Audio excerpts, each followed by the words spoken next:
All right. We will go ahead and call this meeting of June 3rd to order. All those present, please rise for the Pledge of Allegiance. I pledge allegiance to the flag of the United States of America and to the republic for which it stands, one nation, under God, indivisible, with liberty and justice for all.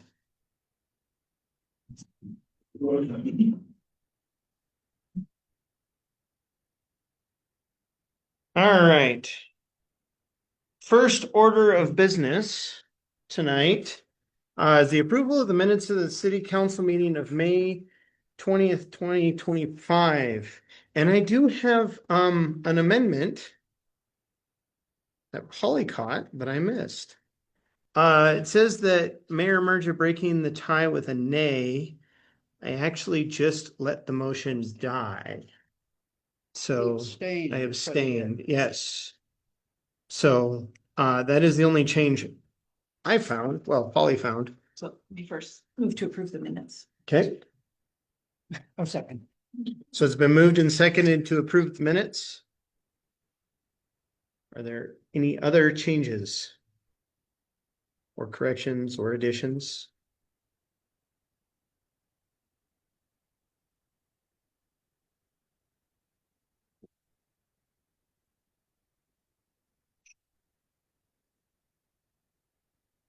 Hearing none. Those in favor of the approving the minutes of May 20th, say aye. Aye. All those opposed, say nay. All right, those passed. We have no unfinished business tonight. That's kind of nice. New business. First thing on the agenda is vote on water project 1B added alternatives. And I did talk to Colette and she is on the meeting with us. So I'm going to go ahead and turn it over to you, Colette, and you can fill us in on everything that all the information you've got. You bet. Can you hear me okay? Yeah, a little bit. Hang on.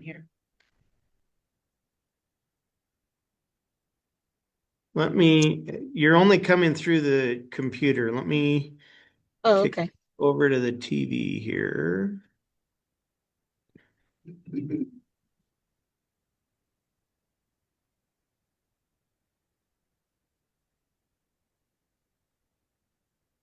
Try that.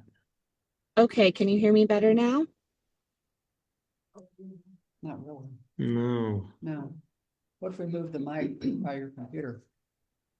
Well, that'd just push it out to the audience. But that's who wants to hear it. Well, no, to the Zoom, I mean. Sorry, guys. Try it.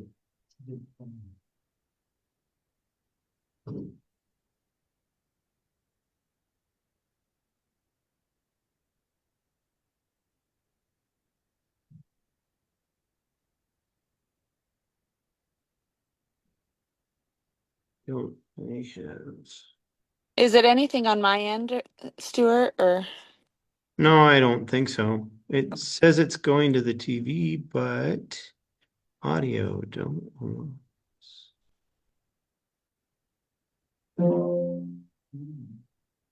Okay, try that, Colette.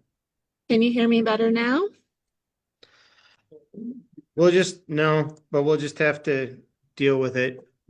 Okay, I'll try to talk loud if that's helpful. Okay, go ahead. I just thought you guys have a lot going on, so I offered to just jump on and make sure that everybody kind of understood. The item on the agenda tonight is Project 1B. We bid that project at the beginning of May. And that project, so if you recall, we drilled 2 new wells. So phase 1B is the project that will basically connect the new wells to the existing distribution system. And so the pieces that we did divide it into some additive alternates. And so we do have the base bid, which constructs the piping from the wells to a new pump house and chlorine building, and then the pipe from the pump house out to the distribution system. And then the first additive alternate runs the redundant line from there up to the water storage tank. So that would give you a second route up to the water tank, which was another kind of big driver of the project. And then the second and third additive alternates are installing new water mains in a couple of streets, 10th Avenue and 9th Avenue, that are not currently served by the public system. So the bids came in, and I'm just going to back up just one second before I dive into the bids. So the phase 2 project, which you've already awarded, and we're actually having a pre-construction meeting on tomorrow, and they'll be starting construction next week, is for the water storage tank. That project, in the preliminary engineering report, when we applied for funding and everything with the funding package, we estimated a rate increase to the water rates of around $16 per month. And I realize that the council has had some changes maybe since we've done that PER, so you may not have all been involved in those conversations. I can't recall the exact timing of all of that, but so our current estimate is, with that phase 2 project, it might actually be closer to like a $12 a month rate increase. So then now we're moving on to phase 1B, even though it kind of started before phase 2, it bid after phase 2 for various reasons. But the bid came in, the base bid plus the first additive alternate, which are kind of the two key components of that project, like I explained.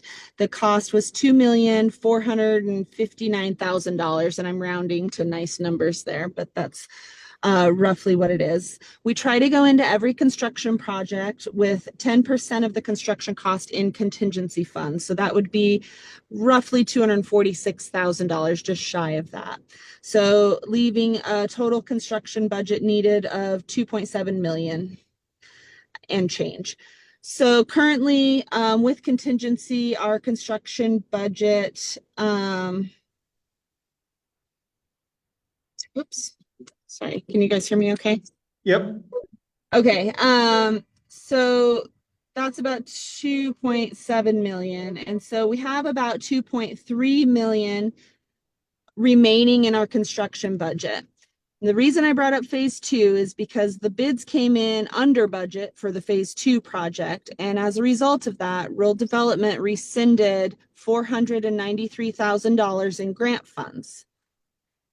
They have agreed, and I don't believe we've seen the written approval, but we did get the verbal approval in our funding call the other day, that they are going to, sorry, Stuart, did you have something to add there? No, I was just agreeing that I hadn't seen the written approval yet. Yeah. Okay, neither have we, but we expect that coming very soon.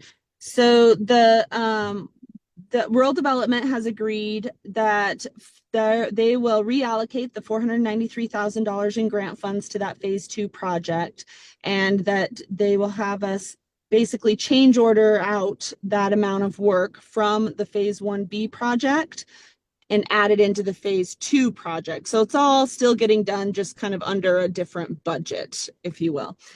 So when you subtract out the $493,000 from that 2.7 million I mentioned, that brings us within budget, within our, to do the base bid and additive alternate number 1. Is everybody following me so far? Yeah. Good. Okay. Yep. Okay. Okay. So the other thing that's on the table is, I just was trying to check, I wanted to check my math real quick. I wrote it down, but I wanted to make sure I didn't write it incorrectly. Yeah, okay, so everything I've said so far is accurate. So then the other thing that's on the table is rural development, or excuse me, state revolving fund, who's providing the interim financing, has said that we could get another $350,000 if the city would like to add additive alternate number 2, which would be the new pipeline along 10th Avenue. At one point, I was told that that would be kind of the next priority in that project. And so that's why I've figured out what it would take to get additive alternate 2 in there.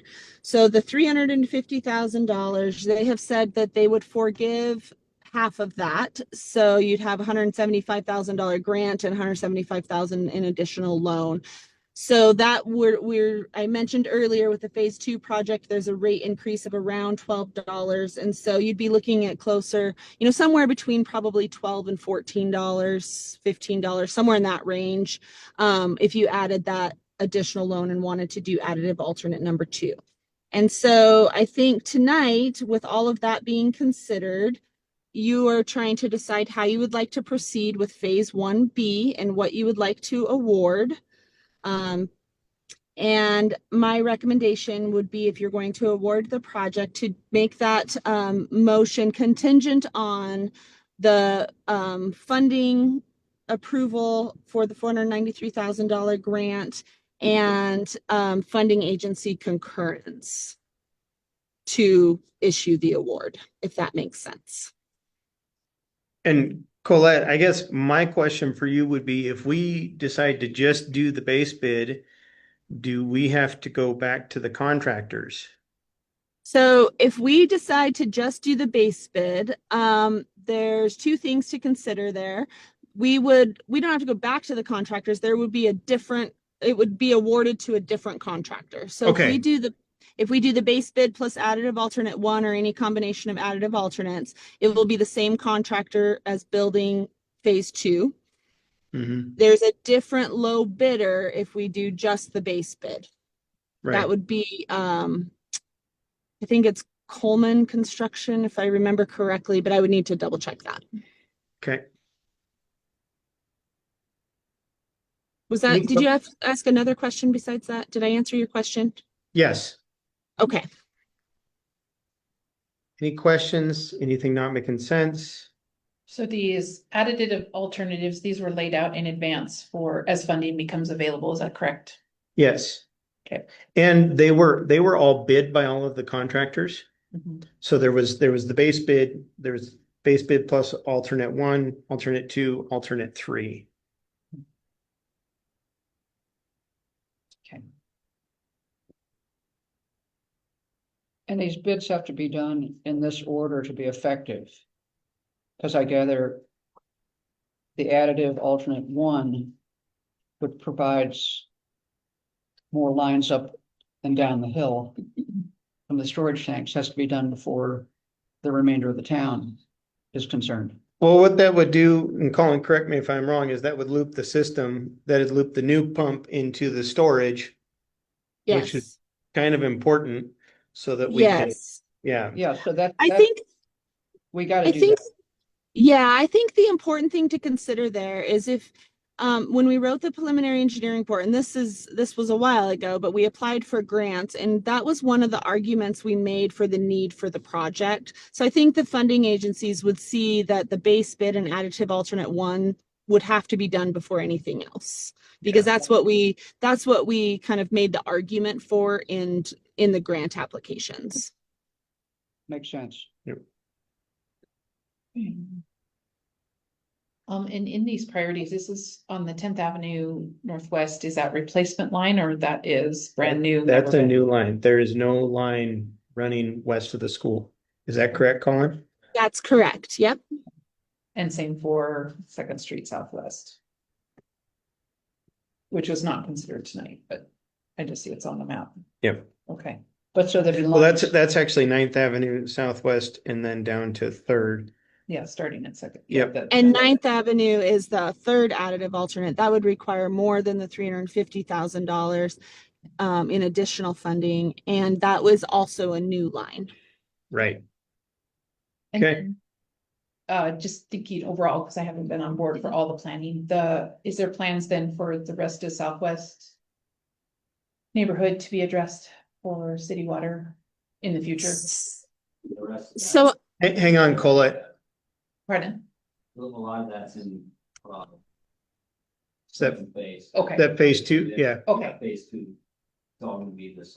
okay, Yeah. okay, yep, that's a. Yep. Right, Colette, that's phase 2? yes, Yeah. Yep. Broader. Yep. Things.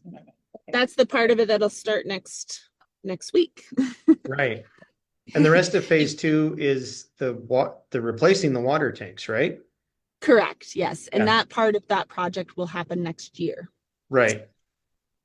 Right. Okay. I feel like I could draw you guys a flow chart with all of the different parts and pieces here. Well, yeah, because we did phase one and now we're doing back to 1B and it's Okay. anything else? Motion. Okay. I move to approve water project 1B with added alternatives 1 and 2, contingent on the 493,000 and funding agency concurrent. Second. Did you get all that, Wendy? Okay. It's been moved and seconded. Is there any other discussion? Is there any public comment? Mary, speak up so Colette can hear you. Are the alternative phases, are those the bids that you intend to accept different contractors from the base contractor? So the base bid, if we just did the base bid, the contractor that is going to be in town starting next week would not have been the low bidder. Okay. By doing, so would not have been the low bidder.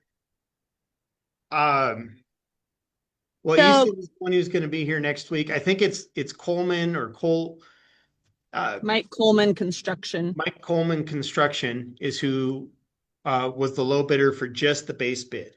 But by adding additive alternative 1, then Easton is the low bidder, and they were the low bidder for adding all of the alternatives. Yes. Well, for phase 1B and for phase 2 it would end up being the same contractor. Yep. Anybody else? All right. All those in favor of approving the base bid and additive alternative 1 and 2 based on rural development reallocating the 493, say aye. Aye. All those opposed? Motion carries. Thank you, Colette. You're welcome. If you guys think of any other questions, please don't hesitate to reach out. We will. Have a good night. You too. And now I've lost Rhonda. There we are. Okay. Next item on the agenda is the street closure for the Choteau swim team state meet. Is that correct? Is that the first time the state meet's been in Choteau? Yes. So the street closure for the Choteau state swim meet, August 1st through the 3rd. Second. On 9, second and third. Second and third are Saturday and Sunday. When I put the request in, we put it to start Friday at 5. If you look at the time of closing, it says 5 p.m. Friday, you're right. 8/1. Okay. Yeah. Sunday. The event is the 2nd and 3rd, but they want to set up on Friday. Yeah. Yep. And so you've talked to the Methodist Church and Faust's. Have you Post. checked? What? His name's Post. Post? Yeah. Okay, thank you.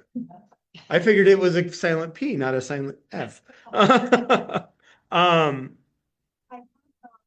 The apartments across the street, just because there's no grass in front of it, people won't park there. Okay, So I haven't checked with them. but they will be able to get in and out of their driveway? Yes, Okay, all You right. guys usually just cut it off about halfway down the street. well, Do you remember? usually right at the end, but there's a knot that for them to park. Oh, they can there. get There's around. never been an issue.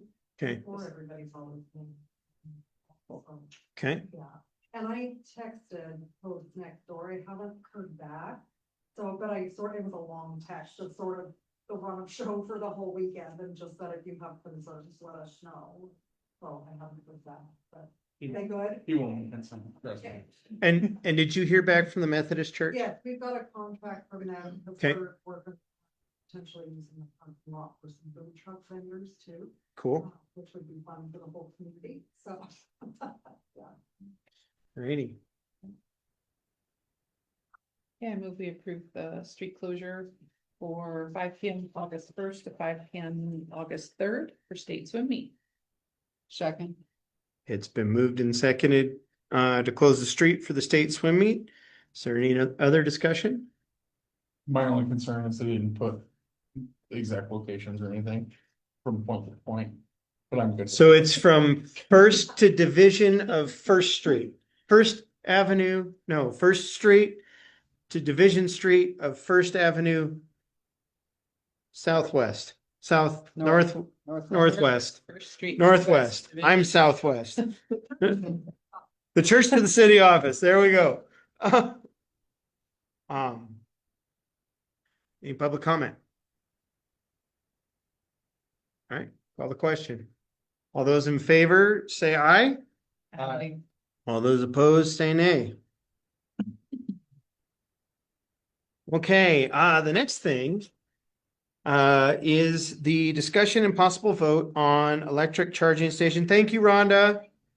Electric vehicle charging station at the visitor center. I talked to Charlie and I talked to Colin tonight, and so basically what it comes down to for us is the cost to the city annually would be $250. It's a subscription fee basically for credit card processing. Charlie said if that really hangs us up, it's possible that the first year could be paid for out of the grant. But doing some digging and looking at what Northwestern Energy charges, what the charge for electricity per kilowatt hour is, and then about how many kilowatt hours it takes to charge a car. It's 30 to 50 cents per kilowatt hour is usually the charge for charge to the consumer to charge a car. Northwestern Energy only charges about 16.5 cents. That was their high end that I could find on their website. And so, I mean, you're looking at, where did I write it down? $35 to $55 a car cost or to the user. And so Northwestern Energy would probably take half to a third of that. And the rest of it, my understanding, comes to the city. So 10 cars, we've paid our subscription fee. The other thing this does,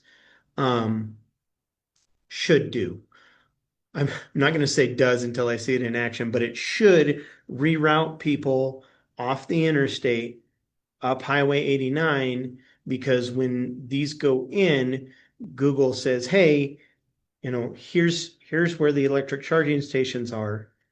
The two closest ones to us are West Glacier and Great Falls. So on the road to Glacier, it would help us pull people off the interstate and bring them up 89. So, And is there any initial installation costs that are not covered by the grant? Charlie said no. What's long-term maintenance cost on it? And who's responsible for that? It's a good question. And I think We would. we would probably absorb the cost. We don't know, the ones that they're ordered. They're the first in their kind sold out of the retail store out of Great Falls. So we don't know. They haven't been tested and tried yet. Because that's one thing, if we can get it installed for free, that's great, but if a power surge will blow transformers and kill the whole thing, then Yeah. we're replacing it. I don't think that they're that volatile to the elements, but we don't know. CD is where we're gonna get them from. And these are the first that they've sold. So they're learning as well. Do they offer any kind of a maintenance contract on them? So we know I'm not sure, but I can find out. that would be Once we find out more, once you guys approve it, we get all the paperwork from CD and, we talk to Northwestern Energy and everybody. Once it's a go, I think we'll have a lot more. And these are adaptable for all makes and models of EVs? I believe so, yes.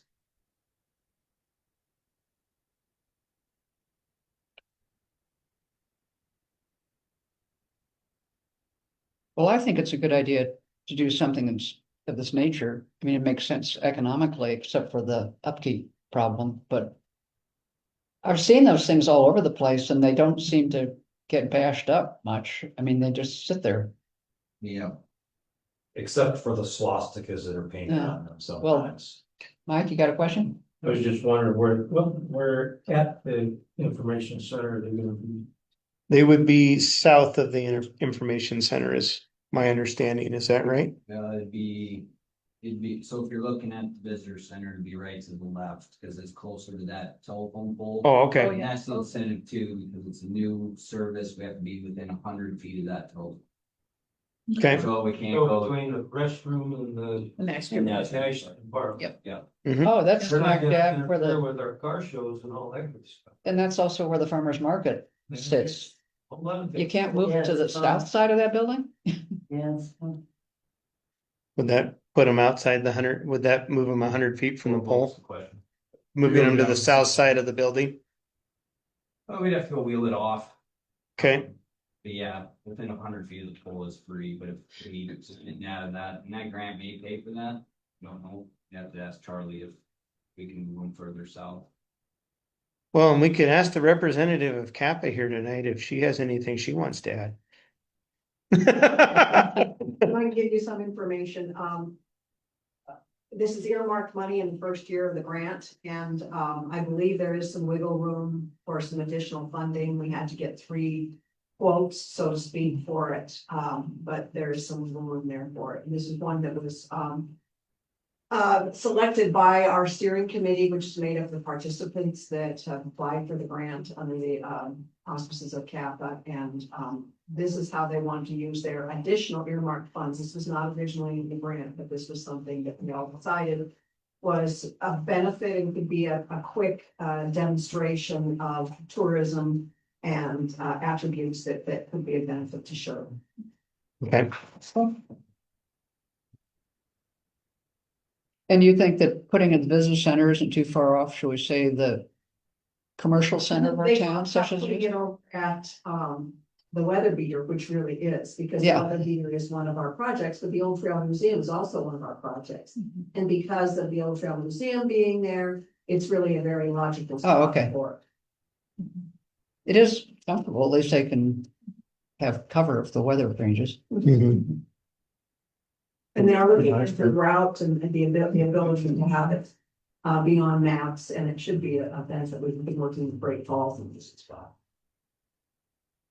Locke, did you have a question? Well, I was just talking to Jake Alzheimer yesterday, and he said when an electric car catches on fire, there's really nothing you can do except pick the car up and stick it in the back of a truck that's already filled with water. And I just thought, I wonder if we could have a little bit of, some kind of cement or something that would keep the ice cream parlor and the place from burning A down. blast wall.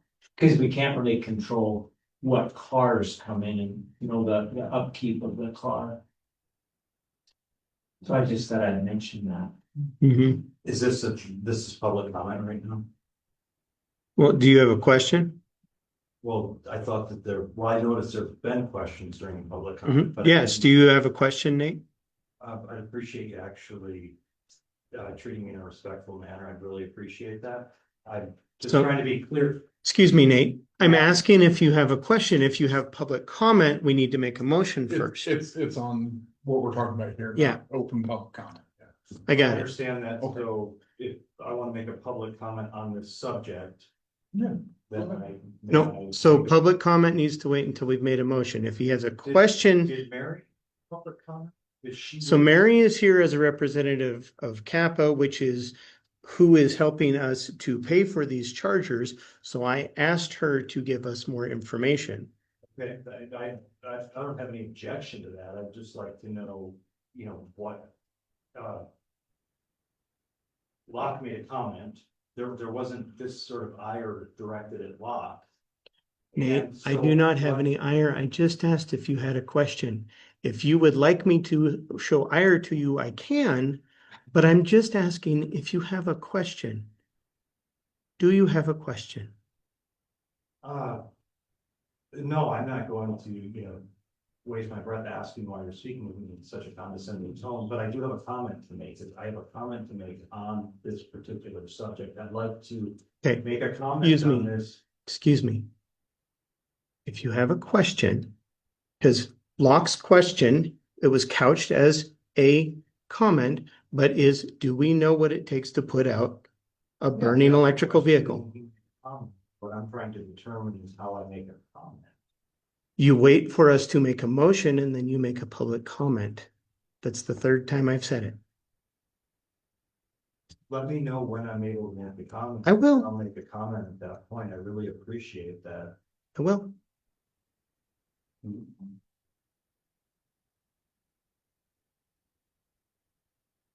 Do we have a motion? Or do we need more information? I think it's fine to move forward. I move that we approve the electric vehicle charging station and absorb the 250 annual fee and give it a year and see what we learn. And it's my understanding that if we like it and we do a 5-year, 3-year or 5-year contract, it gets cheaper. So it's been moved. Is there a second? Second. Okay. Can we stipulate about having it south? I'm still worried about the farmers dislocating the traditional farmers market niche in that parking lot. Right Okay. there. And also Rich isn't here, the first meeting he hasn't been here for. Because it really does. Although, quite frankly, I see those charging stations totally empty everywhere. Most of the time. Yeah, it's not. So I don't think we'll have to happen. But anyway, I really would like to see it move south of the visitor center if possible. So do we want to amend the motion? Right, Polly. Is that all right? I move to amend the Oh, motion. thank you. To locate them south of Buster's. I so moved. So, okay. Do we have to second the amendment? Let's second. Yep, there.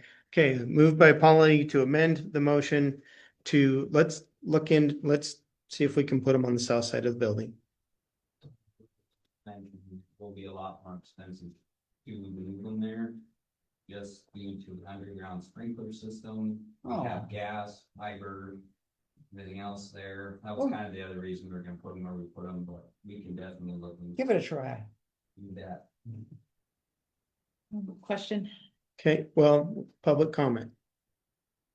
The public does get, on the amendment. yep, on the amendment. Just had a question on how many charging stations are we? 2. Two.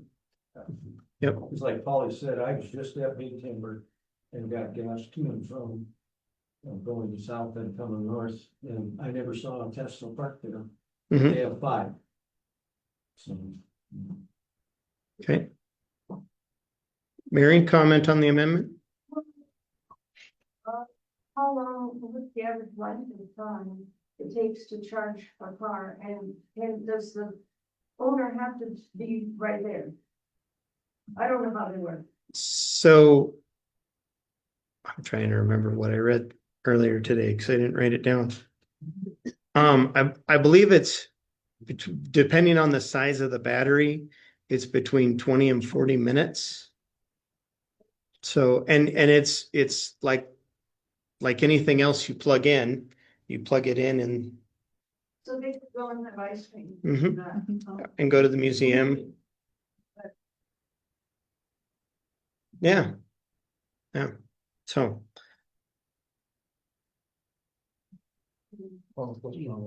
yeah, so I call a question on the amendment, which is moving them to the south side of the building.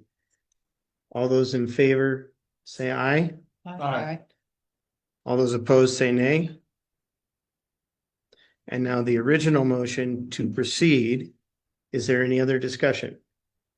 I think with them on the south side, it covers kind of what he was saying about giving them a little bit of space in case there is a fire. Mhm. Yeah, so the ice cream parlor is very flammable. Yeah, Yeah. You think So- that 120-year-old wood building is flammable? It's closer to the water down there. and that is something we should look into though for our fire department. Is what it takes, because those things are lithium ion, so. Um, I think it's controlling the spread of the fire is what best practice is, but I will talk to the fire chief. Is there any public comment? Nate? Yes, please. Go.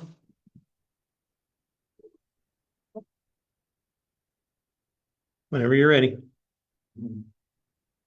Yeah, I think that actually, I'm glad that some people are bringing up the concerns about the volatility of these batteries are extremely volatile.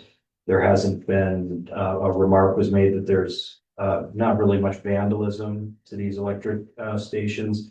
There's quite a bit of vandalism, throughout the country to these stations. These swastikas are frequently painted, on these stations. I'm not maintaining that that's anti-Semitic, because, it's an ancient symbol, really. But I think it's an expression of, national, maybe, sentiments people have, and that are adverse feelings, about a,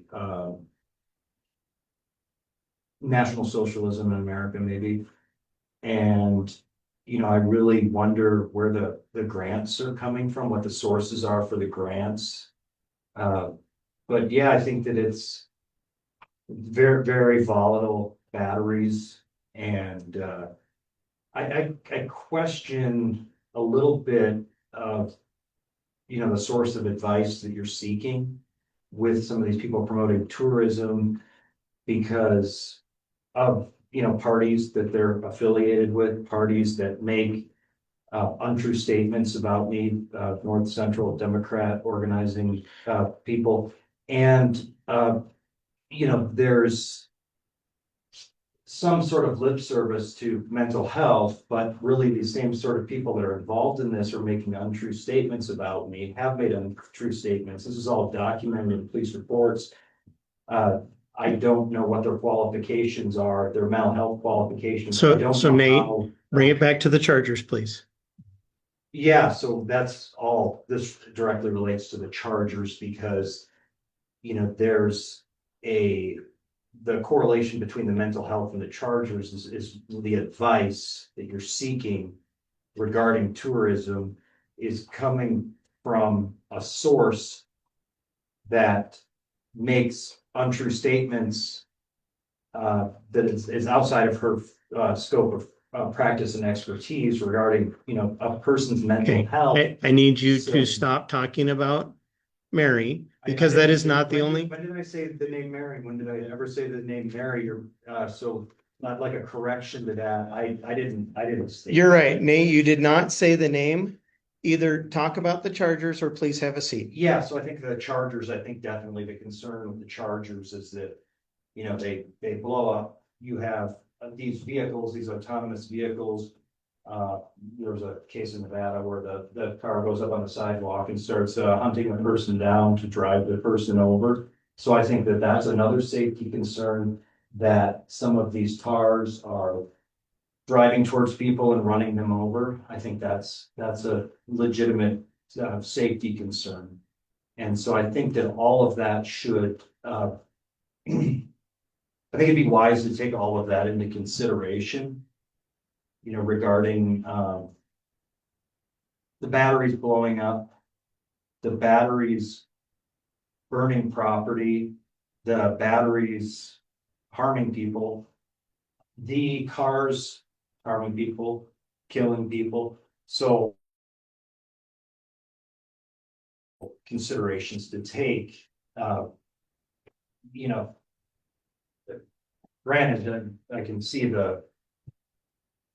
I understand the idea, the concept that we're drawing tourism, but if there's a bunch of, are they tourists or tourists? What are they when they're driving these ticking time bombs, but I wonder about that. Thank you very much. Thank you, Nate. Is there any other public comment? Call the question. All those in favor of proceeding with the electric vehicle charging station at the visitor center, say aye. I, All those opposed, say nay. All right. Motion carries. Number 4, vote on renewing the contract with the League of Cities and Towns Service Agreement. So, Wendy, how familiar are you with the changes?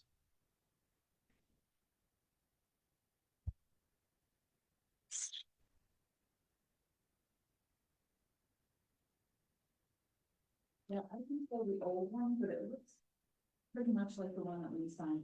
Well, the thing that I'm seeing that causes me pause is paragraph 5. The city agrees to pay MLCT $18,000 for the performance of this agreement. Montana League of Cities and Towns will send a monthly invoice for $1,500 to be billed at the end of each month. Did we pay them that much last year?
We paid all at once. I'm not seeing any monthly billing. Maybe go back to May of last year. That wouldn't be in there. That wouldn't be in there. Maybe look at July. It's in there Yep. at the beginning.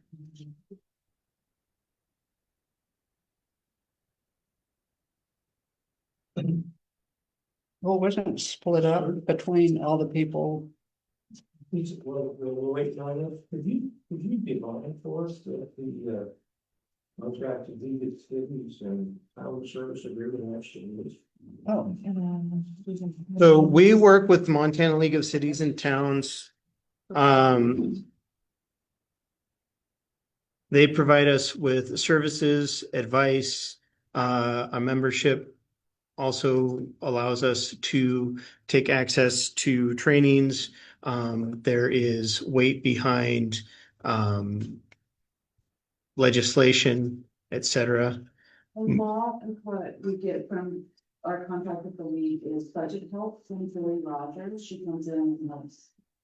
Throughout That's the the same year. amount. 1,500 is the same.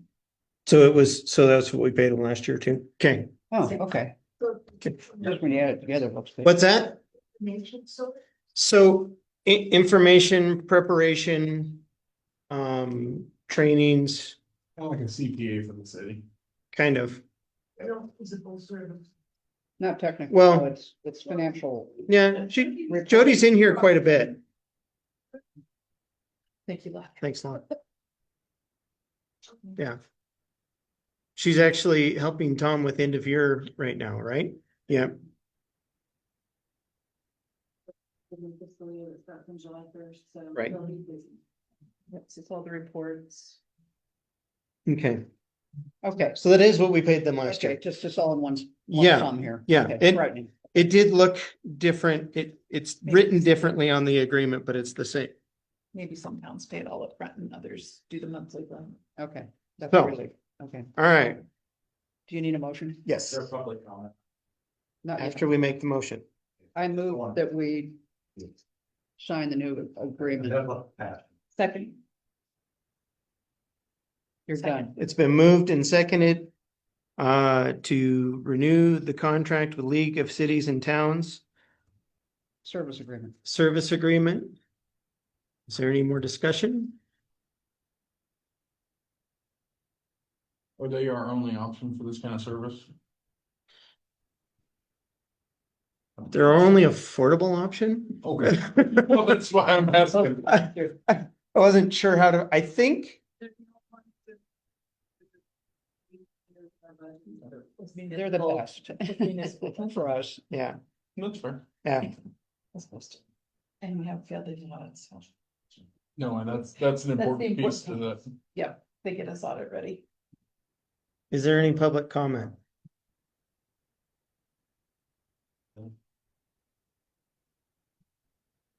Hearing none, I will call the question. All those in favor of renewing the contract with the League of Cities and Towns Service Agreement, please say aye. Aye. And those opposed say nay. Motion passes.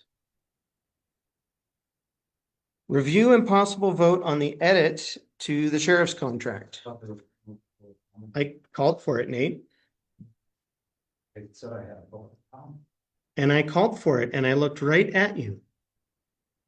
We made eye contact. I said I have a public comment to make on it. And I said, is there public comment? And I looked at you and I waited for you to respond and you did not.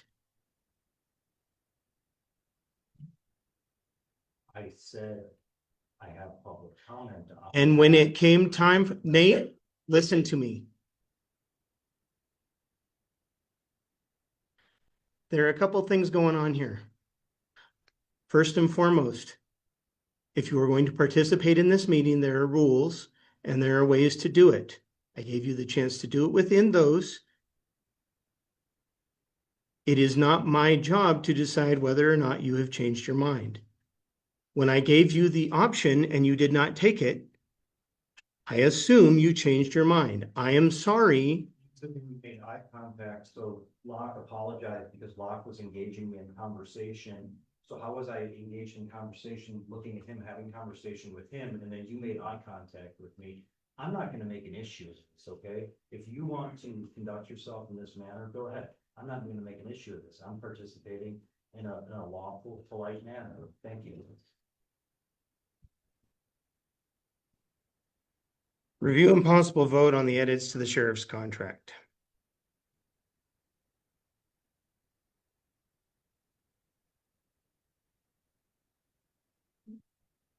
We're going to take a 10-minute recess. So if we can get up and each go to an office, we are at recess until 6:30.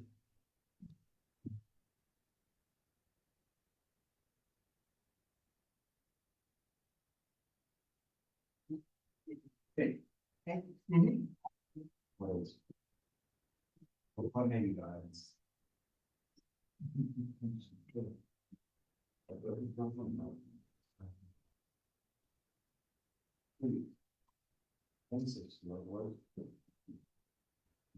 No, look. If I want to, I have to this past it, okay? Probably, I don't know pass it, I don't have beef with it, I don't have beef with anybody, I'm just making comments, I'm making lawful comments, trying to. No. No, what was? Wow. Who am I talking? Am I talking? Oh. What are you talking about? What are you talking about? I never said anything, but I don't know what you're talking about. I don't know what you're talking about, Ron. No, I don't. I don't know. I don't understand what sort of. You know. Review and possible vote on edits to the sheriff's contract. Josh, would you like to walk us through those? So option one is basically the same thing we had written in the last contract. I've more or less put it in there to see what we can, what the changes are gonna be. So option two is asking the sheriff's department to still enforce chapter 92 of our ordinances, which is our fireworks ordinance. Chapter 130, which is curfew, and chapter 93, which would be noise ordinance. Those are things that we really can't take care of during business hours as a city. With option 3 being basically taking care of everything, with the exception of the animal ordinances.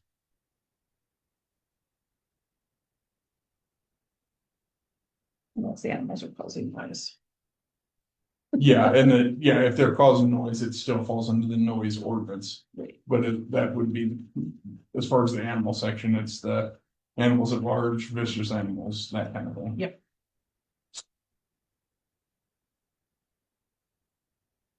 Art vicious. Vicious is under criminal. State code. Yep, state code.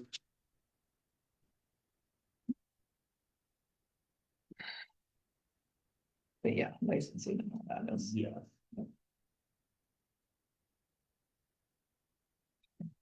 Well, and I will say that once if we decide to move forward with this, my next step will be to submit it to, I'll probably send it over to Dan Clark and I will send it to our lawyer and find out if it's enforceable, legal. Yeah. So we may have a third draft of this later in the month. Are we supposed to pick an option? Yeah, basically, that's what we have to decide is which option we want to put in there. We can either pick an option or I can send it to those entities and figure out if these options are even options. Well, this is the old contracts, that's definitely an option. Right. If that was approved Well- by a lawyer once before. Yeah. Well, it was approved by a lawyer 26 years ago. Well, Option 3 best addresses what citizens have asked us to do. Is Okay. regards to quality of life, which is preliminarily falls along noise. And nuisance vision, things in the visual field.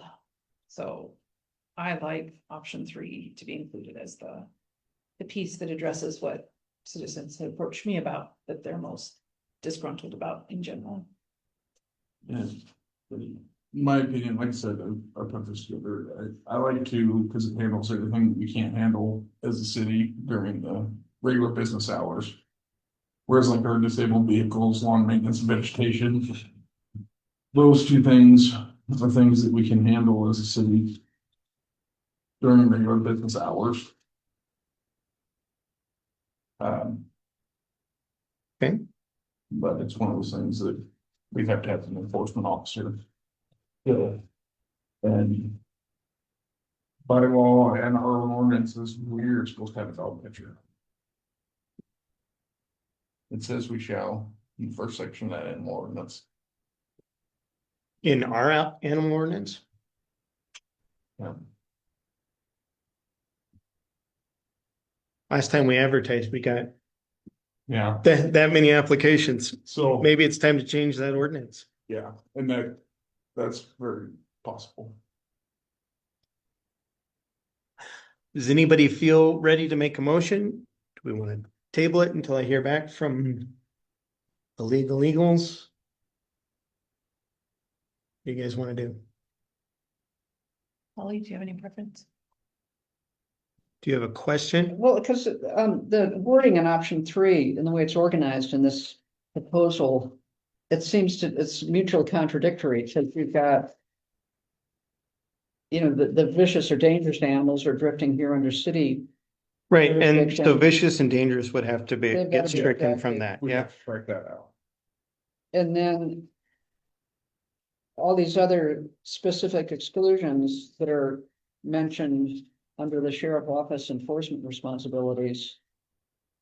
Then we have to eliminate the junk vehicles and lawn maintenance.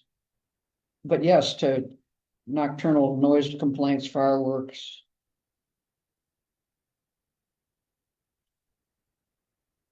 And the final item of code violations involving properties, et cetera. So that's building codes and things of that sort. It's Putting up fences. Specific expectation. It's what we specifically want to enforce.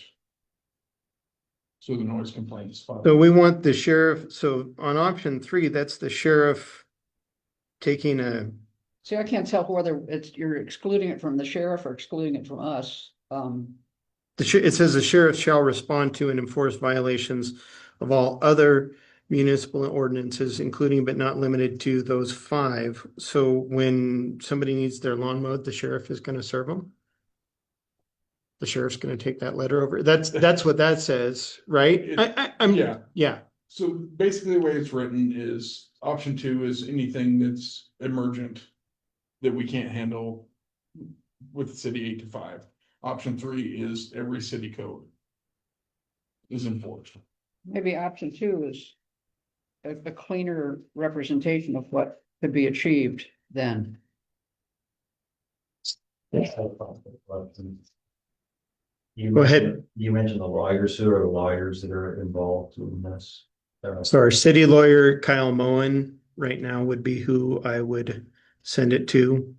I have a request out to MMIA, which is the Montana Municipal Insurance Association. They were planning to have a lawyer available for their members to use so that we wouldn't have to contract with a lawyer. I have heard nothing on that so far. And just one other quick question, what's the, when we're referring to these options and these plans that have been drafted, who drafted those? So Josh wrote them up for us. I think I'm there right now. Yeah. And so you wrote up, just, you know, a quick follow-up on that, so it's, nice to meet you, Josh. Nice to meet you, sir. So when you drafted these, it was, you were just drafting a contract, basically, or you're writing a policy, an operating plan, what is it that you? So it'd be our contract with the sheriff's department. Okay, So what our expectation is of them, what we're willing to pay them to do this. Different expectations for events, those kinds of things. We had discussed last week's meeting. This here is just one section of that contract that we as a council didn't agree on. So we went in, we're revising it, and that's what these 3 options are. The option 1, which is our original, that the city takes care of any city codes on our own. Option 2 is they take care of it's the emergency situations, including noise complaints, firework enforcement, curfew, are basically what's in option number 2. And option number 3 is all of the city ordinances. okay, and then I just one other question, this one is, when you're drafting this and some things that have come up, there's been a little bit of discussion regarding, you know, whether or not this would be enforceable or not. And I'm just wondering what's your guiding, who you confer with, you know, like the legal matters, is that your own research, or is there someone you confer with to kind of, you know, to guide you in drafting this? So this is mostly my own research and what I know about contract law. And when they're talking about enforceable, what they're talking about is not so much the codes are enforceable, just the contract is. So you have a background in contract law? I've taken courses in it. I run the funeral home, so a lot of what we do is contract law. Okay, so So- that's where so you're that's what I'm familiar with drawing contract laws. Yeah. Okay, And yeah, what he's talking about is as far as enforceable is if the sheriff said, no, we're not gonna do this, and they've already signed a contract, we go to court and go through, yes, that you have to do this because you signed this contract. That's what he's talking about, that's enforceable. okay, great. I will have public comment, but thanks a lot for answering this question. I really appreciate it. Yeah, not a problem. Thanks, sir. Appreciate that. So. Like I said, I think option 2 is our more realistic option as far as what we're offering the sheriff's department, as far as the funding on it. Do you want to make a motion to that effect? I move we select option 2 to replace the current option 1 in the contract we agreed upon last week. Okay, is there a second for that? I'll second that. Is there a public comment? Just a moment, please. Just, I don't want to miss out on it. Pardon me, don't mean to interrupt, pardon me. I'd second that. So it's been moved by Josh and seconded by Polly. Is there any discussion by the council?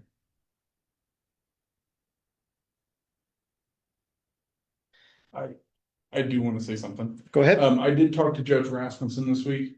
One thing that he did inform me of, with us not having the sheriff's department contract, any stops that the county makes inside city limits, any of the fines or anything that, because we don't have a contractor now going to the county, whereas before they were sending them through our municipal court, and those fines came to the city. So that was part of our enforcement with that. Nice. So, So we paid all our invoices and lost all the fine money. because we didn't have a contract. Because, yep. I see that as an act of bad faith. That's disappointing to learn. Is there any other discussion by the council?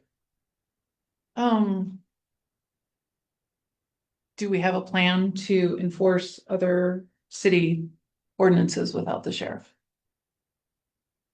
Like 2 definitely is noise, curfew.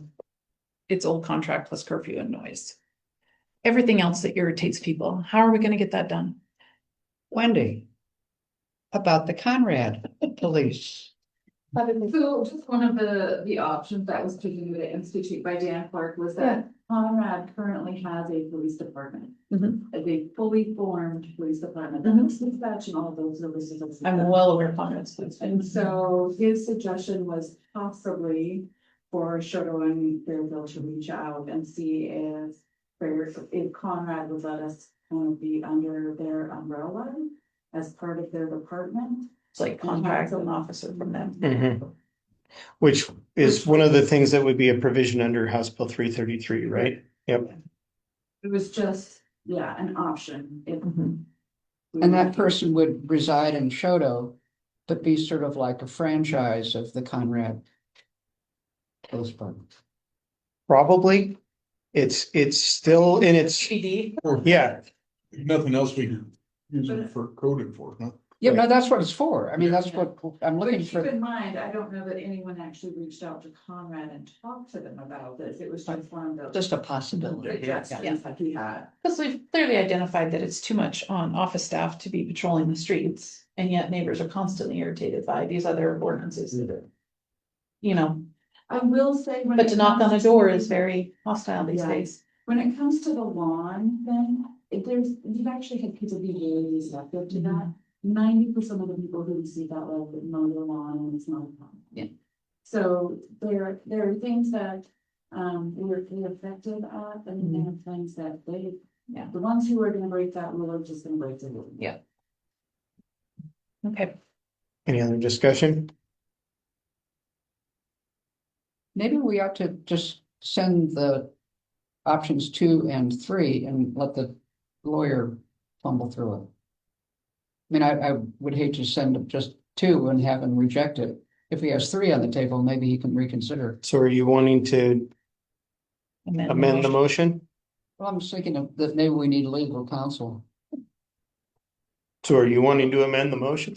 What do you think, Josh? I think we've been without a contract so long that even if we just pick an option now, we can always go back and renegotiate our contract for next year. So in the contract, I think it said February. Yeah, So. for the next fiscal year. But this at least gives us something to go to the sheriff's department to see what they're thinking. That's what I Because would make. we've not had move anything towards from them that yet. goal. Yeah. Yeah, and we're coming up less than a month and when we're supposed to have something in place. Right. So at Also, least- 4th of July. I think at least if we kick them something to see what their response is to it, because we're gonna have to come back and go through all this again with whatever their response is. Special events aren't on here. What about special events? That's in the part we approved last week. Oh, okay. This is just the one section. this Just is the code. changes. Okay, Yeah, this is just the code Just the code enforcement thing, okay. changes. okay, forget it. Let's just go with option 2 and see what the legals have to say. Okay. Any other discussion? Is there any public comment?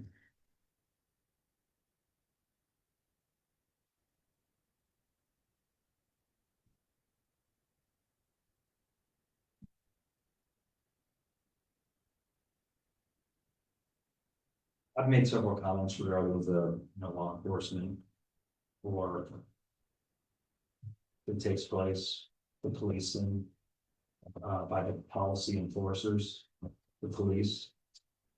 And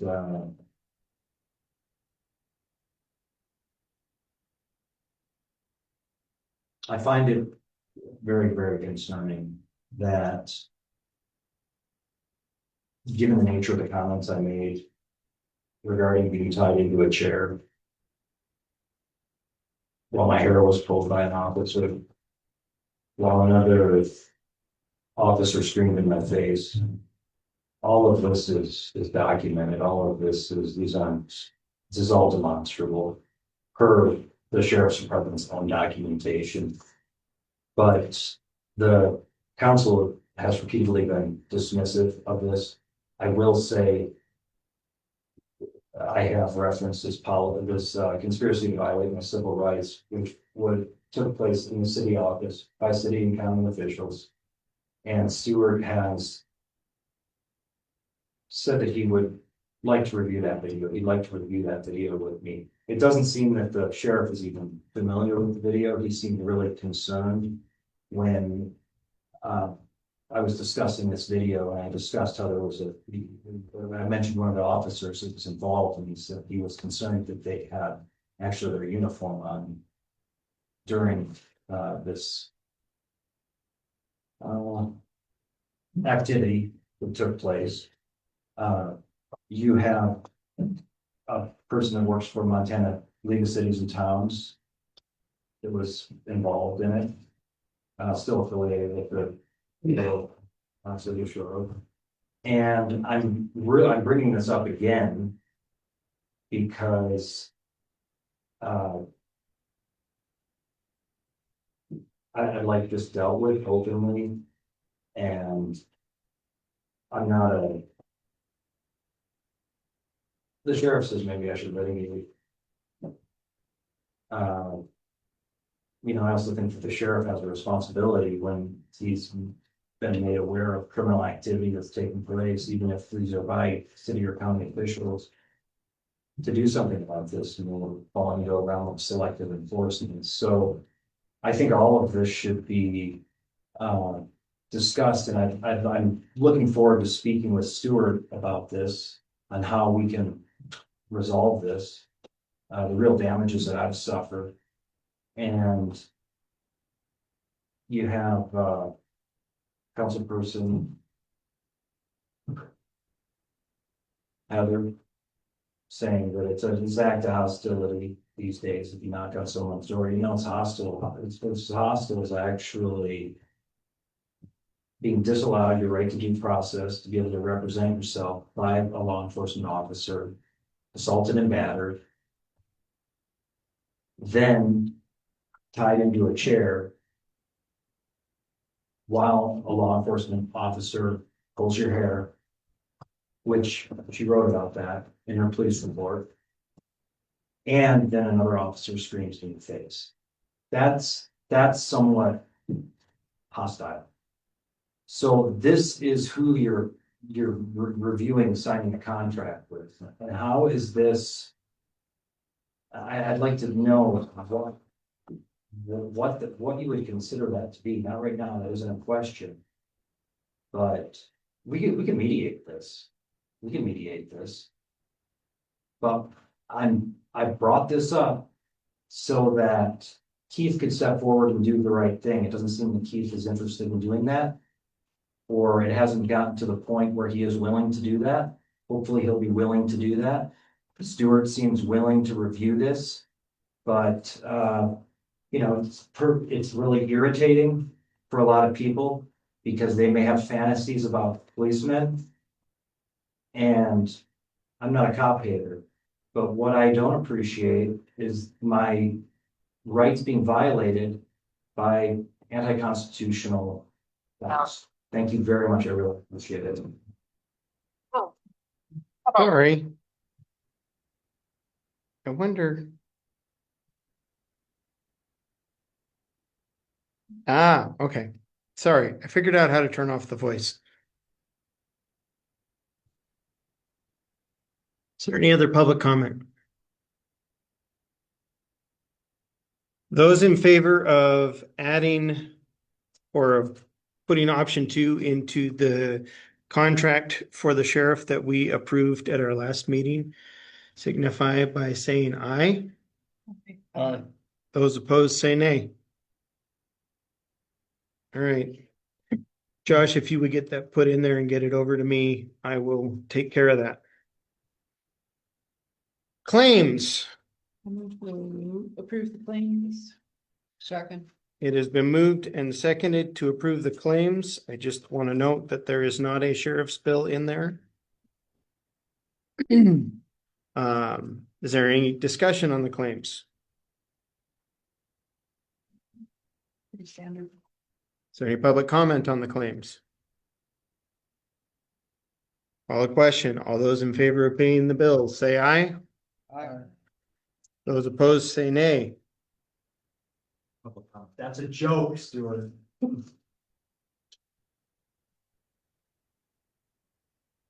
We do have Carla Doncaster on the agenda.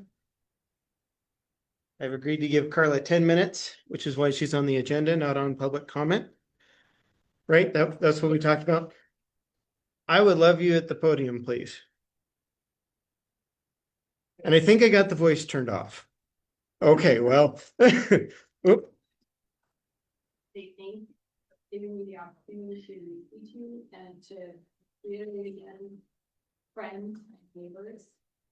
I'm not your enemy, they're not my enemy, we're on the same team seeking prosperous, pleasant Choteau. We might not all agree on how that's implemented, but we're all seeing the same thing. So I have a question for you. Do you have homeowners insurance? Do you have car insurance? Do you have life insurance? Do you have plans for disaster? Do you have food insurance? So you might have those kinds of insurances because of a potential when you're not really planning on having those. But what about food insurance in the city of Choteau? So a little background, the city banned roosters in the fall of 24. And some of us created or initiated a petition to add a referendum to the municipal election ballot on whether this ban should be repealed or it should be maintained. So we got to about a quarter of the geographic area of Choteau. So really, about 75% of Choteau never even got to see this. I had we had over 80 people sign the petition. I have several sheets. I don't have all of them, but I have several of the sheets. So you can see proof that we like these signatures of people who signed a legal document asking for this question to be on the ballot. We did not meet the minimum for the petition to take the authority to put it on the ballot because we didn't have enough hours for feet on the street. It just, everybody's fitting this into their schedule and we just didn't get out there enough. And I love talking to people. I actually like knocking on doors in Choteau. Not everyone, well, actually everyone I've talked to pretty much here in town have been incredibly polite, and I really enjoy the privilege of meeting wonderful people here in Choteau. Even if they don't agree with me, that's okay. I really enjoy talking with them. So, so we had over 80 signatures. So I talked to probably over 100 people and asked them about this issue. So my appeal to you is to take the opportunity as a city to put the question on the ballot. I believe that is available to you under MCD. And I don't have it, but I can get it to you. The number to add this referendum to the next election and let the people decide on whether roosters should be banned or not. Most of the people that I talked to, wait a minute, didn't know that the city banned roosters. And so probably most of the people didn't know that they could have participated in those public opportunities before. I didn't know about the public hearings also. This is free information. The noises that they really care about most are the noon fire bell and barking dogs are actually higher on people's priority list than roosters. Most people do not have a problem with roosters. Over 75% of the people that I talk to do not have a problem with there being roosters, and some of them don't care if there's roosters or not roosters. They're really passive, so they're not on the bandwagon for the ban, but they're not on the rooster bandwagon either. They really don't care. But we have some people feel differently on both ends. 100% of these people trust the voters to make a decision on whether roosters should be allowed. My biggest concern is about increasing the amount of food here in Choteau and in Teton County to be prepared for emergencies, just like we prepare by having insurance. And when we do a restriction like this, we've actually removed the opportunity from everyone. And we have the biggest population in Teton County, so we're about a quarter of the county. Not everybody's going to want to have a rooster. There are some people here who do. They can maintain special breeds. They can keep a flock going. I could go on if you want. If you have questions for me about, why would we want to have roosters and how would that work? Because I did research it and I talked with people about it. But anyway, increasing the amount of food here in Teton County. So if we eliminate roosters from this population, we've actually affected the amount of food in the whole county. And my question is, how long will the food that's here last in an emergency? If there is some kind of acute emergency or a food shortage or a transportation crisis, how long will food last in the city? How long will food last at Rex's? What if something happened to Rex's, like a fire, like the newspaper? Like, what would happen if we lost our food source? What would happen if highways were destroyed? I'm saying like war. We're talking big stuff, right? You got homeowners insurance. Are you planning on having a disaster? Is this stuff going to happen? I don't know. Might not. But what are we doing about securing food, which is critical for life? So we have water. You guys got new wells. You're talking about having reservoirs. And we have FEMA with the flood thing, and we got all these new restrictions. But what are we doing about food, which is critical for life? And are we kind of restricting something that shouldn't be restricted? So my encouragement is to address the noise issues like the noon fire bell, and I don't have a problem with the dogs. So, but other people would like the barking dogs to be addressed. Most people, facts, do not have a problem with roosters. I urge you to protect the opportunity for people to produce their own food on their own property. You can't produce food at your city, as an organization. You cannot produce food, you cannot store food, but you can protect people's opportunity to produce food inside the city. And so that's how you can help increase the amount of food in this community. And I ask you to put this question to the people, because you do have the authority to do that, and let people decide. And if they want to still ban roosters, okay, fine, roosters are banned and you can enforce it.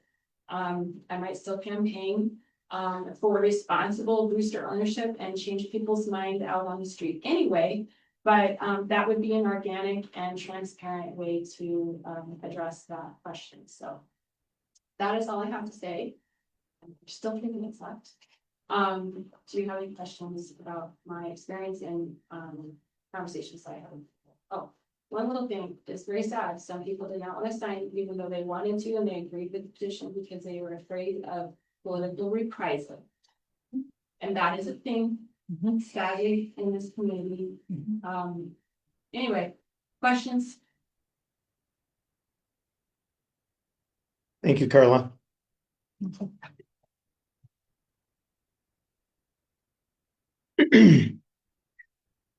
All right. Before we go to public comment, I got two quick things I just want to bring up. The local government center does do elected official training, and we've got a pretty new group here. I wondered if you guys wanted me to reach out to Dan and Ashley and see if they would come up and do one. I did an online You did not? event, Okay, but I mean, if, I would certainly attend if he were here. okay. Josh, do you have time? What's that? If it worked out. If it worked out, yeah. But I can make it work. Well, and I mean, I'll reach out to them and see what they can do, and what they advise, and we'll go from there. The other thing is, I just want to plug the Bear Fair, which is this Saturday from 10 to 3. There will be vendors there. They're giving away some stuff. I do think they have a handful of cans of bear spray to give away. So yeah, 10 to 3 down at the visitor center parking lot. See, they're looking for a new food vendor. Theirs had to cancel. So Oh, no. there are vendors interested. They are earnestly looking for a food vendor. Okay, good to know. Other than that, public comment, I do want to remind the public that public comment will be accepted on any public matter that is not on the agenda of this meeting and that it is within the jurisdiction of the Choteau City Council. City officials do not respond during these comments, but may respond in writing or at another time. And participants are requested to limit their comments to 5 minutes per person. Is there any public comment? Locke? Lost my lot. Working for the Montana America real estate company today. When I came in a couple months ago, we had a different mayor. And I just asked that maybe the water, the hydrology map kind of get a little bit of a look at. And I don't know if you remember, so I'll just kind of make a short little thing. Chris said it was a small thing, it was a clerical error, and it would get fixed. But then he only would had about a week or two left. So I thought, gosh, I'm glad Heather was here and Polly was here and Stuart was here because we have a little continuity. But anyway, if you look at a city map, there's these squares that show water available and water use. Oh, okay. And the three areas that are kind of right on the edge that didn't get the blue water use are the airport, the county yard, and the boys' home, which is 127 Highway 221. Which I'm representing the owner trying to sell that property right across the street from Larry Grind, the fertilizer company. So I talked to Tom a little bit about it. I talked to Colin a little bit about it. He was nice enough to go out there with me and just kind of check out the water pressure, and there's tons of water pressure there. But unfortunately, we don't have a license to use the water at those three locations because of Russ at Hydro Solutions and Helena's, the map that he drew. I did leave a message for Russ the day after I talked to Tom, or the same day, and I haven't heard back from him, and I have not followed up with Russ since I left him a voicemail. I think that was Memorial Day weekend, so a lot of people are gone for 3 or 4 days. But I told Tom, surely since the water drafts were requested by the city of Choteau, the city of Choteau is the responsible party that could ask Russ to redo his maps. Choteau is the customer. I think that's all I have. I hope to give you guys a little bit more of a jump start. That's why I went in and talked to Tom. I said, Tom, I don't just want to go and tell the council the same thing that they heard 3 months ago. Can I do a little bit of homework so I have a little running start on it? And he said, well, here's the map and here's Russ's phone number, and that's as far as I'm at. Any questions? So help me, I remember you talking about this before. Yeah. So tell me, what do you need to have happen? What does the Well, landowner need to have? Right now, if someone was to buy that property, does water come out of the hydrant? Yes, but there is no permitting for the water because it's not in the hydraulic. The city doesn't have the water right for it. Is that correct, Colin? That's correct. Yeah. Outside our distribution area for the water right in question. Okay, So and water rights are very tricky. right. So this could get wrapped up in the water court. We don't know. That's why Russ, he is also not answering my question on that. I'm meeting with Colette tomorrow morning and it's on my notes to discuss of how or what it would take to get that put into the distribution system. If we have enough water right to actually do it, I think that's where it's hung up. Because we did drill 2 new wells. Those rights were transferred from the old waterworks building to the new well site. So that all's got to get ironed out, and what it's going to take, I think that's kind of a question. How far do we want to take it? If we're going to ask for an expansion of the distribution system in that area, how far do we go? Do we want to add more? Because if we're going to go before the water court, we want it to be substantial. We want to ask for more basically than less. You know, so we want to expand, we might as well incorporate a little more versus just a little sliver, kind of the way that the maps were drawn. Not just fix for today, but for the future, Right. foreseeable future that we Yeah. could predict. Because anytime you go to water court, it's expensive, so it makes sense to go Big. big or go home. Yeah. Big wells. Okay. So it is gonna be in discussion tomorrow morning, and hopefully I can get an answer, but as of right now.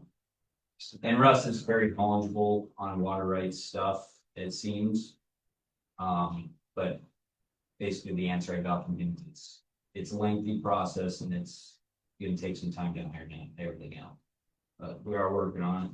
Well, and us changing our water rights might affect things too, is what I was told by, excuse me, former water judge. Oh, So it might be something that we have to wait until we figure out what it's gonna look like. Us changing our water rights to find out what it looks like to expand them. I think I got that right. That was a week ago I talked to him, so. Okay, I guess I'm confused on this. So you got a pipe up there, you just can't use the water because you don't have rights, right? pretty Yeah. much, there's a fire hydrant within 10 feet of that building up there, and there's a water line to that building. It's a dead end. I think what happened is it was kind of a rushed thing. When Boys Ranch was established, they were like, yep, this is where we're gonna put it. There was a water line close by, they just tied onto it, overlooked it, incorporated it into the city limits. And it just kind of happened. Everybody's like, oh yeah, get on board. We did a weekend thing, put in a water line, and it's legitimately about 200 feet outside of the distribution area. Mhm. I mean, it is Not very even close close. to it, Not even close, Yeah. no. but it is out. And so that's kind of where we don't know if, and buyer beware. I mean, if you're trying to sell that lot, that's the information I'd give them. There's No guarantee. no guarantee that we do have the right to even have it there. Yeah. It's kind of, and it just got brought up when we punched the 2 new wells. I don't think anybody knew. So it's not something we can say yes or no to, it's. Correct. more- I don't think Just so. gotta go. It's not decided for us. Yeah. Yep. Sorry, Locke. Good luck. But thank you for being persistent. Is there And- anything I can do besides harass Russ politely? I don't think at this time, I think right now we gotta ride this wave until we figure out where it's gonna land. And then maybe we can look at things from that perspective and move forward from there. Cause if our water right changes, if our distribution changes with our water rate changing, then maybe it'll fix itself. I mean, that's what I'm hoping for, but I don't think so. Cause And what he was. Sometimes there is a grandfather law but I think that grandfather law is like 1973. Or prior. The 74, So, and the Boys Ranch was put in, what, 20 years ago? 90s, yeah. Do you know what year, Mel, the Boys Ranch? But you're going to tell them about the time. Okay, 99. yeah, I feel like it was late nineties. So, okay, So Yeah. I come back next month, would there be some headway made? I doubt it. Absolutely, conversation to have with Colette tomorrow, I'll reach out to you. Okay. Because I'm still trying to wrap my head around even as what we got going on with the change in the water rights, because it got very kind of complicated for us in a lot of different ways. Yeah, it did. So.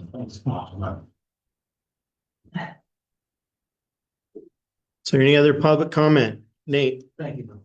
is this on anything that you haven't already talked about? Yeah, I really, really, really appreciate the presentation by Carla. I think that this is really vitally important that when someone has a conviction and is willing to do the research, that they're also willing to be persistent about something, even though, you know, there's already been a modification or changes in the animal ordinances.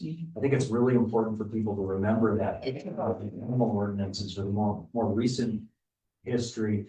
And really, I would encourage everyone to read the proposed animal ordinances. These were, I believe these were drafted by Heather. These were very, very, very, very strict ordinances. And I think it's also interesting, we're talking about the previous mayor. I was actually at a water meeting that I was standing on the front step block, was there actually also, and the mayor saying, oh, this was Mayor Chris, I wanted to talk to you. We're not gonna change the animal ordinances, we're not gonna change them. They were changed, though. They were changed to, you know, not having roosters. I just think it's really important to think about this and really think about that in a very broad sense. You know, there's high egg prices. I guess because, I mean, some people will say it's because of the bird flu. More accurately, it's because hundreds of thousands of birds have been killed. Those birds were tested with, if my understanding, the PCR testing, which was developed by Kerry Mullis. He actually received the Nobel Prize for his developing the PCR test. He clearly stated that the polymerase chain reaction test should not be used for diagnostics ever. That was used during the COVID hoax. And, you know, during that time period, I called down to the state lab, talked to a guy, maybe sort of funny, his name is Ron Paul. Anyway, he stated to, I asked what the amplification cycle was in the very beginning of that pandemic hoax. And it was well above the threshold to where it's going to just produce false positive, false positive, false positive, false positive. And so you really can just change the amplification rate of these tests, which are non-binary tests. It doesn't, and so that's all really faulty. So I think that anytime people are going to say, you know what, actually, I think it's a good thing if people have the ability to be able to raise animals. And some people are just going to be dismissive of that because they're saying, well, this is just a few chickens. We have our factory farms. Hey, maybe those could be burning and catching on fire from one of these electric vehicles parked out, or for any other variety of reasons, directed energy weapons, a lot of things, really. I think that, what's also really important, I think, to consider with all of this is Montanans have the right to dignity. I think that right's inviolable, if I remember correctly. It's clearly stated.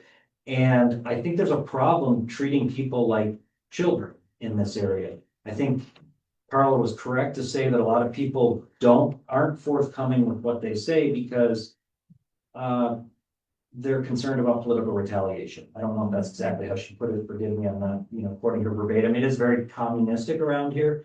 Very, very, very communistic. That's, I think, what's also important to, consider with Montana League of Cities and Towns. these are it's a very communistic organization, just like the teachers' unions are very communistic.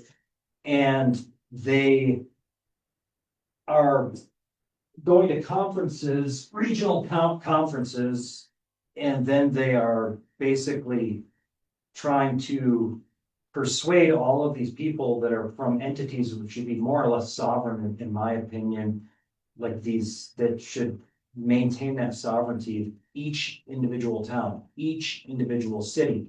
They're undermining that and then basically getting people to adopt these very communistic policies without even knowing they're doing so. And it just, there's a lot of neurolinguistic programming involved, and we all say the community. Well, there is really good organic community, but basically it is a spell. It's spelled out, and it's spelling, and it really means communistic is what it really means. But thank you very much. I really appreciate that.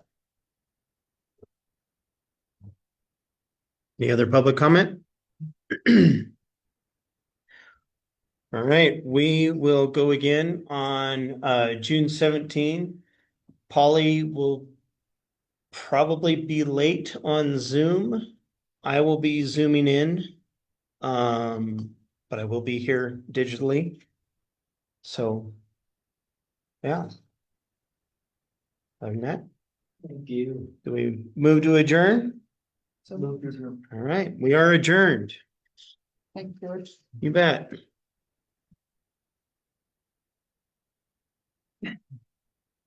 This is